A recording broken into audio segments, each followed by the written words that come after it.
अस्सलाम वालेकुम। Voice of America की उर्दू सर्विस से मैं हूं खालिद हमीद और प्रोग्राम है खबरों से आगे। नाजरीन, लबनान में इसराइल से लड़ने वाली हिजबुल्लाह के पास जदीद हथियार हैं, जिसमें हदफ को निशाना बनाने वाले रॉकेट्स और ड्रोन्स भी शामिल हैं। तंजीम का कहना है कि वो इसराइल के तमाम हिस्सों को निशाना बना सकती है। सवाल यह है कि हिजबुल्लाह कितनी ताकतवर है। हालिया तनाज़े में हिजबुल्लाह ने इब्तिदा में टैंक शिकन मिसाइल और रॉकेट फायर किए थे, ताहम बाद में उसने धमाका खेज मवाद ले जाने वाले ड्रोन्स और ज़मीन से फ़ज़ा में मार करने वाले मिसाइल भी पहली बार इस्तेमाल किए हैं। हिजबुल्लाह के सरबराह हसन नसरुल्लाह का कहना है कि ये ड्रोन्स मकामी सतह पर तैयार किए गए हैं और उनके पास इसकी बड़ी तादाद मौजूद है। इसराइल के अंदाज़ों के मुताबिक हिजबुल्लाह के पास 1.5 लाख रॉकेट और मिसाइल हैं। हिजबुल्लाह को गुज़श्ता हफ्ते उस वक्त बड़ा धचका लगा था जब लबनान में हज़ारों कम्युनिकेशन डिवाइसेस अचानक एक साथ फटने के वाक़यात पेश आए। ये धमाके लबनान के मुख्तलिफ इलाकों में हुए थे, जिनमें 39 अफराद जाँ बहक और 3000 से ज़ायद शहरी ज़ख्मी हो गए थे। हिजबुल्लाह इन हमलों के लिए इसराइल को ज़िम्मेदार करार देती है, ताहम इसराइल ने इस बारे में किसी रद्द अमल का इज़हार नहीं किया है। हिजबुल्लाह की अस्करी ताकत उस वक्त बढ़ी जब उसके जंगजुओं को शाम में तैनात किया गया था। शाम खित्ते में ईरान का एक और इत्तेहादी है और हिजबुल्लाह की तैनाती का मकसद शामी सदर बशार अल-असद की बागियों के खिलाफ लड़ाई में मदद करना था। ये बागी ज़्यादातर सुन्नी मुसलमान हैं। सैयद हसन नसरुल्लाह ने सन 2021 में कहा था कि तंजीम में 1 लाख जंगजू हैं।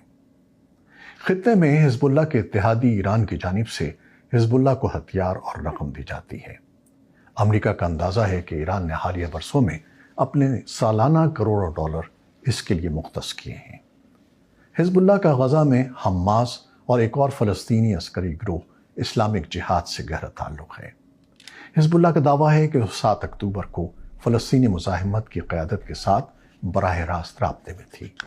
ये वही दिन है जब हम्मास के जंगजुओं ने गज़ा से इसराइल पर एक गैर मामूली हमला किया था। 7 अक्टूबर के बाद से हिजबुल्लाह और इसराइल में सरहद पार से कई मरतबा फायरिंग का तबादला हुआ है। हम्मास और इस्लामिक जिहाद जो लबनान में मौजूद हैं, उन्होंने भी पहली मरतबा लबनान से इसराइल पर हमला किया है। इन हमलों में 10 अक्टूबर को इस्लामिक जिहाद की जानिब से सरहद पार से इसराइल में दरअंदाजी भी शामिल है। हिजबुल्लाह मशरिक़ वस्ता में दीगर ईरानी हिमायत याफ्ता गिरोहों के लिए हिमायत और तहरीक का ज़रिया रही है। उसने इराक़ में मुसल्लह गिरोहों को तरबियत दी और वहाँ लड़ाई में भी हिस्सा लिया। सऊदी अरब का कहना है कि हिजबुल्लाह यमन में ईरान के इत्तेहादी हौसियों की हिमायत में भी लड़ी है। अलबत्ता हिजबुल्लाह इसकी तरदीद करती है। खित्ते में हिजबुल्लाह का किरदार क्या है? सन 1975 से 1990 तक लबनान में खाना जंगी जारी रही। इसी असना में 1982 में ईरान की सिपाही पासदारान इनकलाब ने हिजबुल्लाह की बुनियाद रखी। ये ईरान की उन कोशिशों का हिस्सा था कि वो 1979 के इस्लामी इनकलाब को खित्ते में फैलाए और 1982 में लबनान पर इसराइल के हमले के बाद इसराइली अफवाज का मुकाबला करे। हिजबुल्लाह ने ईरान के शिया नज़रियात को अपनाया और लबनान के शिया मुसलमानों को अपनी तंजीम में भर्ती किया। वक्त के साथ साथ हिजबुल्लाह एक ग्रुप से एक बड़ी मुसल्लह क़ुव्वत बन गई, जिसका लबनान की रियासत पर बड़ा असर रसूख है।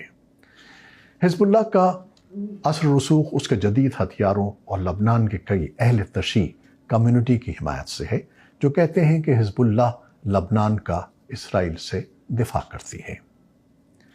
हसन नसरुल्लाह कौन है? हसन नसरुल्लाह को हिजबुल्लाह की शनाख्त समझ जाता है।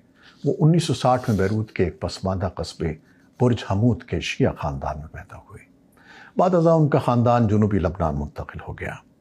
नसरुल्लाह ने दीनी तालीम हासिल की और बाद अज़ा अमल तहरीक का हिस्सा बन गए, जो हिजबुल्लाह से कबल अहल तशी की सियासी और मुसल्लह तंजीम थी। इसराइल की जानिब से 1992 में हिजबुल्लाह के सरबराह के कत्ल के बाद हसन नसरुल्लाह उसके सरबराह बने। सन 2006 की जंग में इसराइल के जुनूबी लबनान से इनखला के बाद हसन नसरुल्लाह बहुत मकबूल हुए और लबनान से बाहर शाम और कई अरब ममालिक में उनकी तस्वीर भी फ़रोख्त होने लगी। ताहम उन्हें बहुत से लबनानी तनकीद का निशाना बनाते हैं कि वो उनके मुल्क को ईरान जैसा बनाना चाहते हैं। حسن نصر اللہ کو ایک عملیت پسند رہنما بھی تصور کیا جاتا ہے جو وقت کے ساتھ ساتھ سیاسی سمجھوتوں کو بھی تسلیم کر لیتے ہیں۔ وہ اسرائیل کی جانب سے قتل کیے جانے کے خدشے کی بنا پر گزشتہ کئی برسوں سے روپوش ہیں اور نامعلوم مقامات سے تقاریر کرتے ہیں۔ حزب اللہ پر مغربی اہداف کو نشانہ بنانے کا الزام ہے۔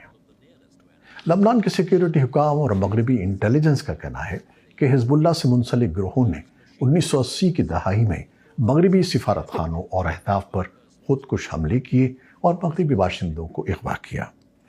علاوہ ازیں 1983 میں بیروت میں امریکی بحریہ کے ہیڈ کوارٹرز کو خود کش دھماکے سے تباہ کر دیا گیا۔ دھماکے میں 241 سروس مین ہلاک ہوئے۔ اسی سال امریکی سفارت خانے پر بھی ایک خود کش حملہ ہوا۔ امریکہ نے اس کا ذمہ دار حزب اللہ کو ٹھہرایا تھا۔ سن 1983 میں ہی بیروت میں فرانسیسی بیرکس کو بھی ایک خود کش حملہ آور نے نشانہ بنایا جس میں 58 فرانسیسی چھاتہ بردار مارے گئے۔ ان حملوں اور یرغمالیوں کا حوالہ دیتے ہوئے حزب اللہ کے رہنما حسن نصر اللہ نے سن 2022 میں ایک انٹرویو کے دوران کہا کہ یہ سب چھوٹے گروہوں کی جانب سے کیا گیا ہے جن کا حزب اللہ سے کوئی تعلق نہیں ہے۔ یورپی یونین حزب اللہ کے عسکری ونگ کو دہشت گرد گروپ قرار دیتا ہے لیکن اس کے سیاسی ونگ کو نہیں۔ ناظرین، خبروں سے آگے میں آج بس اتنا ہی۔ ہمارے ان پروگراموں کے بارے میں آپ کی رائے کیا ہے بتائیے گا ضرور، انتظار رہے گا۔ خدا حافظ۔